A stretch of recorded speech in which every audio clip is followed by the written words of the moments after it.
Halo teman-teman. Baik, sekarang kita akan belajar tentang kata benda atau dalam bahasa Inggrisnya adalah nouns. Nouns artinya kata benda. Kata benda itu bisa berupa orang, nama binatang, nama tempat, nama benda, ide maupun kegiatan-kegiatan lainnya ya. Kata benda yang berupa orang contohnya seperti Max, Julie, Catherine, Michelle, Bob, atau mungkin nama teman-teman kalian. Kemudian nama binatang, di sini ada dog, ada cat, ada cow, kangaroo. Kemudian nama tempat, misalnya Lombok, Indonesia. Kemudian thing, nama-nama benda, bisa ball, chair, door, house, book, dan lain-lain. Kemudian ide, idea, bisa berupa kebahagiaan, kesedihan, humoris ya. Kita lanjut ke tipe-tipe dari kata benda. Di sini ada beberapa tipe dari kata benda itu sendiri. Yang pertama, proper noun, common noun, abstract noun, concrete noun, countable noun, non-countable noun, atau uncountable noun. Kemudian collective noun, dan terakhir itu compound noun. Dan sekarang kita akan lihat apa itu proper noun. Proper noun merupakan yang berhubungan dengan seseorang yang sudah pasti, baik itu nama orang, nama tempat ya. Tapi ingat, dalam penulisan kata tempat, nama orang, wajib menggunakan huruf kapital. Apa itu huruf kapital? Huruf kapital itu huruf besar di awalnya. Contohnya Max ya. Misalnya nama orangnya Max. Berarti M-nya harus huruf besar. Baik, kita lanjut. Contoh dari proper noun adalah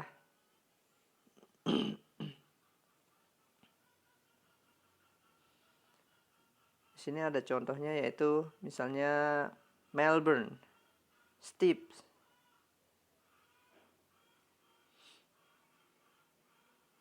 Proper noun adalah yang menunjukkan seseorang ya, menunjukkan seseorang yang sudah pasti. Kemudian common noun. Common noun di sini adalah menunjukkan sesuatu yang sudah biasa, yang umum, baik itu nama orang, nama tempat, atau nama benda. Contohnya di sini misalnya Melbourne, Mumbai, Toronto, atau Jakarta mungkin.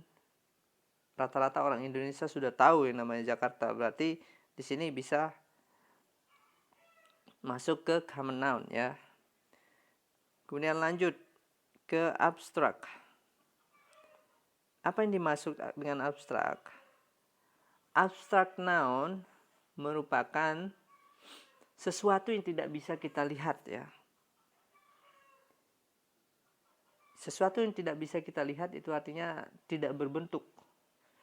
Contohnya seperti ide atau kondisi. Kita menjelaskan kondisinya, misalnya dia baik, dia kurang baik, atau dia bahagia.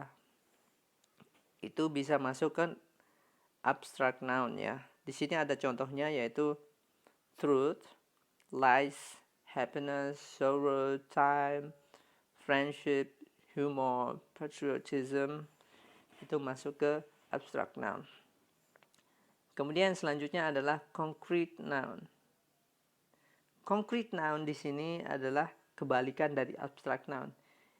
Dimana tadi abstract noun itu merupakan sesuatu yang tidak tampak, sesuatu yang tidak bisa dilihat. Berbeda dengan concrete noun. Concrete noun bisa dilihat. Contohnya ada chair, table, ball, water, money. Chair, table, dan lain-lain itu kan bisa dilihat. Jadi ini masuk ke concrete noun. Ingat, abstract dan concrete itu berbeda. Abstract noun itu tidak bisa dilihat. Contohnya kebahagiaan, sedih, gembira. Kemudian concrete noun itu bisa dilihat seperti chair, table, bangku, kursi, ya. Kemudian bentuk noun yang selanjutnya adalah countable noun. Countable noun merupakan kata benda yang bisa dihitung. Ingat, kata benda yang bisa dihitung. Contohnya seperti chair, table, ball. Biasanya dalam penggunaan countable noun biasanya ditambahkan e atau en. Di sini ya. Artinya sebuah. Tapi bisa juga misalnya kita kayak di sini 3 chairs. 3 bangku misalnya. 3 tables. 3 meja. Itu juga bisa. Tapi jelas bisa dihitung. Kemudian non-countable noun. Artinya non-countable noun ini juga bisa uncountable noun. Artinya sesuatu yang tidak bisa dihitung. Kebalikan dari countable noun tadi ya. Kalau countable noun itu yang bisa dihitung. Tapi uncountable noun itu tidak bisa dihitung. Contohnya di sini ada water, sugar, oil, salt. Water, air. Bisa nggak kita hitung air? Tidak bisa. Kemudian sugar, gula. Apakah bisa? Tidak bisa juga kan? Nggak mungkin kita hitung satu persatu gula. Kemudian oil, oli, salt, garam. Apakah bisa? Nggak bisa. Contohnya di sini, apakah mungkin kita bisa bilang one water, satu air? It's impossible, right? Tidak mungkin. Apakah bisa kita bilang one sugar, satu gula? No. Jadi kita cukup bilang water, sugar, water atau sugar. Jadi di sini masuk ke countable noun. Kita review sedikit countable noun dan uncountable noun. Countable noun artinya sesuatu yang bisa dihitung, dan uncountable noun atau non-countable noun artinya sesuatu yang tidak bisa dihitung. Baik. Saya harap teman-teman sejauh ini paham ya. Nanti kalau teman-teman tidak paham bisa diulang-ulang lagi video ini. Kemudian selanjutnya yaitu collective noun. Apa yang dimaksud dengan collective noun? Collective noun itu merupakan suatu kelompok, grup. Kelompok dari sesuatu, orang, atau maupun binatang. Di sini contohnya family. Family di sini termasuk dalam collective noun. Kenapa family masuk dalam collective noun? Karena family ini berisi ayah, ibu, adik, kakak. Jadi dalam family ini bukan hanya satu orang di sana, tapi ada beberapa orang. Kolektif dalam grup, ya. Jadi family masuk dalam collective noun. Kemudian team. Kenapa team dalam collective noun? Karena yang namanya tim yaitu lebih dari satu orang. Ya. Kita lihat saja tim sepak bola. Ada 11 orang dalam satu game, dalam satu permainan. Jadi tim di sini masuk ke collective noun. Kemudian jury. Kemudian ada cattle dan lain-lain ya. Kemudian lanjut kita ke compound.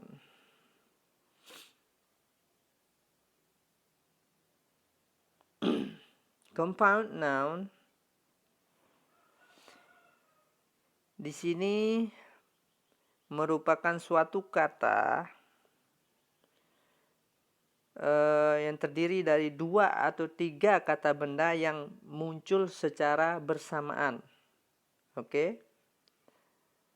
Compound noun merupakan 2 atau 3 kata benda yang muncul secara bersamaan. Kita lihat contohnya di sini. Ada six pack, 5 years old, son-in-law, snowball, mailbox, dan lain-lain. Six pack. Di sini ada 2 kata benda atau satu kesatuan yang tidak bisa berpisah. Six, ini artinya 6, pack, paket. Atau kita lihat contoh yang sederhana di sini. Son-in-law atau 5 years old, mailbox, snowball.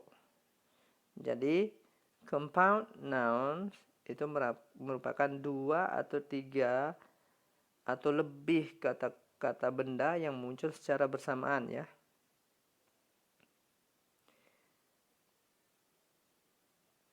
Kemudian lanjut ke, saya rasa itu saja. Jadi kita review sedikit tadi tentang tipe-tipe dari kata benda itu sendiri. Pertama itu proper noun. Proper noun merupakan biasanya menunjukkan ke seseorang yang sudah pasti ya. Kemudian common noun, kata benda yang sudah umum, yang sudah lumrah, yang saya rasa semua orang juga sudah tahu. Misalnya menyebutkan nama Amerika, semua orang sudah tahu kan tentang Amerika. Kemudian abstract noun. Abstract noun merupakan kata benda yang tidak bisa dilihat ya.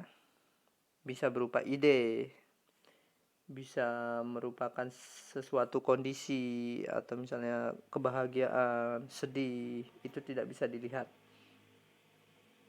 Kemudian concrete noun. Concrete noun yaitu sesuatu yang bisa dilihat. Buku, kipas angin, tas, meja, bangku, dan lain-lain. Kemudian countable noun yaitu kata benda yang bisa dihitung. Buku, pulpen, bangku, meja, dan lain-lain. Kemudian non-countable noun, kata benda yang tidak bisa dihitung. Contohnya tadi seperti gula, seperti pasir, kemudian air, oli, dan lain-lain. Kemudian collective noun. Collective noun artinya grup. Contohnya, dalam satu kata benda itu berisi banyak orang, seperti family. Family itu kan artinya keluarga. Keluarga itu terdiri dari ayah, ibu, adik, kakak, itu namanya family. Berarti collective noun ya. Kemudian team, kemudian group. Kemudian yang terakhir yaitu compound noun. Seperti yang tadi terakhir kita jelaskan, compound noun merupakan 2 atau 3 kata benda yang terdiri dalam satu kalimat, satu kata yang sudah sepaket lah, seperti six pack, 10 years old misalnya kan. Baik, itu saja penjelasan singkat tentang noun atau tentang kata benda. Bagi teman-teman yang kurang paham atau mungkin ada pertanyaan atau mungkin ada sesuatu yang salah dari penjelasan saya, tolong di komen saja biar nanti kita bahas sama-sama lagi. Kemudian bagi teman-teman yang kurang paham, nanti bisa diulang-ulang lagi videonya ya. Terima kasih. Ini saja dulu penjelasan tentang noun. Bye bye.